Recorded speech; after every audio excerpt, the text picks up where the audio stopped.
Hello साथी, फेरि पनि नमस्ते। म हजुरहरूलाई आज पनि एउटा जानकारीमूलक भिडियोको लागि भिडियो सेयर गर्न गइरहेको छु। अब राम्रो लागेमा सुनिदिनु होला। हुन त हजुरले यो खालको ज्ञानहरू अथवा यो खालको कुराहरू त पहिले पनि सुन्नुभएको होला। हजुरलाई सुनेर वाक्क दिक्क पनि लाग्छ होला, र पनि यसो हजुरले मन लाग्छ भने सुनिदिनु होला है त।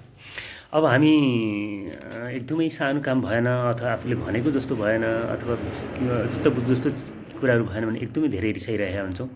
रिस भनेको कुरा चाहिँ एकदमै हामीलाई हार्मफुल हो, नराम्रो हो भन्ने जताततै सुनिन्छ। हुन पनि हो होइन। रिसाइयो भने हामीले सम्बन्ध बिग्रिन सक्छ, समाजमा विभिन्न किसिमका व्यक्तिगत रूपमा शरीरलाई पनि असर गर्न सक्छ। तर यी रिसाउनका पनि धेरै फाइदाहरू रहेछन् के। त्यसमध्ये म हजुरहरूलाई केही कुराहरू चाहिँ सेयर गर्न गइरहेको छु। एकचोटि सुनिदिनु है त। के छ भने रिसाउँदाखेरि चाहिँ नम्बर 1मा के गर्दो रहेछ भने त्यहाँ आफ्नो समस्या के हो होइन। कोही मान्छेसँग त समस्या सुल्झिरहेको छैन, मजाले झर्केर रिसाएर त्यो कराइयो भने त्यो समस्या के हो भन्ने पत्ता लाग्न सक्दो रहेछ क्या। त्यस कारणले त्यो समस्या पत्ता लाग्न पनि यसो हामी रिसाउनु पर्दो रहेछ। त्यसै अब हामी निर्णय लिन सकिरहेको छैन क्या। यो यता हो कि त्यो यता हो कि उसो हो कि होइन भनेको मान्छेले कुरा मानिरहेको छैन, सुनिरहेको छैन, आफूभन्दा जुनियरहरूले कुरा सुनिरहेको छैन भने चाहिँ त्यस्तो बेला पनि रिसाइयो भने चाहिँ निर्णय लिन सकिँदो रहेछ क्या होइन। निर्णय लिने चाहिँ पक्षमाथि त्यो समस्या जाँदो रहेछ। त्यसपछि अलि रिसाउँदाखेरि पनि के हुन्छ भने आफू ठुलो हुँ कि क्या हो भनेर चाहिँ अलिकति आत्मविश्वास पनि बढ्दो रहेछ क्या। त्यस कारण त्यो पनि एक किसिमले फाइदाको रूपमा ल्याउँ। अनि त्यस कारणले गर्दा यो जस्तो भित्र मनभित्रै चाहिँ धेरै नै कुण्ठाहरू बसिरहेछ, अलिकति चिन्ताहरू बसिरहेछ भने पनि बडाङ्ग यसरी रिसाइयो भने पनि मनभित्रका भावनाहरू चाहिँ बाहिर जाँदो रहेछ क्या। त्यसले गर्दाखेरि चाहिँ मानसिक तनाव पनि अलिक कम हुने भयो होइन। त्यस्तै अनि अब अरू अब दुईजना बिचमा कुराकानीहरू छैन, केही छैन भने चाहिँ आफू बडाङ्ग एक पक्षले चाहिँ रिसाइयो भने चाहिँ उसले चाहेको के हो, उसको इन्टेन्सन के हो त्यो पनि पत्ता लाग्दो रहेछ क्या होइन। अरूको इन्टेन्सन के हो, किनभने आफू रिसाएपछि ऊ पनि रिसाएर केही कुरा भनिदिइहाल्छ। त्यो भनेको बिचमा चाहिँ उसको इन्टेन्सन चाहिँ हामीले पत्ता लगाउने भयो रिसाएको कारणले। यदि रिसाएर चुप लगाएर आफू एकातिर हिँड्यो ऊ एकातिर हिँड्यो भने त त्यो पत्ता लाग्ने भएन। तर त्यो रिसाइयो भने इन्टेन्सन पत्ता लाग्ने भयो।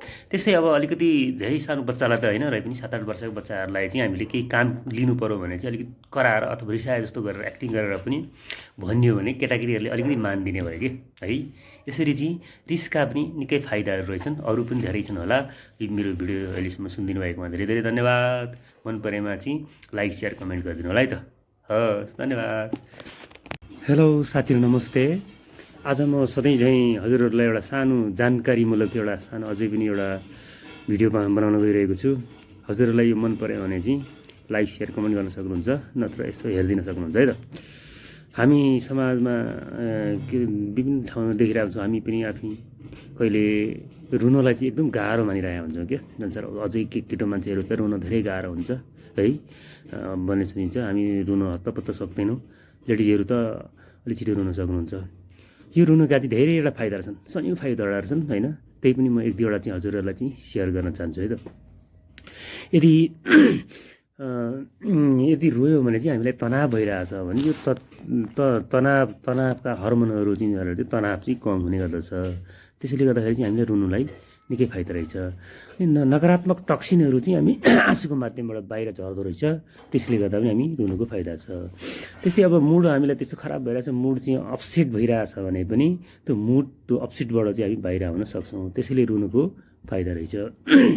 निन्द्रा मस्त लाग्छ। रोइयो गर्ने भने चाहिँ निन्द्रा हामी कम छ भने पनि रोइयो भने चाहिँ त्यो निन्द्रा लाग्दो रहेछ क्या। त्यसले गर्दा पनि रुनु फाइदा रहेछ।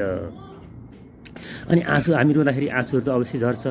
झरिसकेपछि त्यो आँसुबाट चाहिँ भएका भित्र नकारात्मकता आँखा सफा हुन्छ र स्वास्थ्य पनि हुन्छ।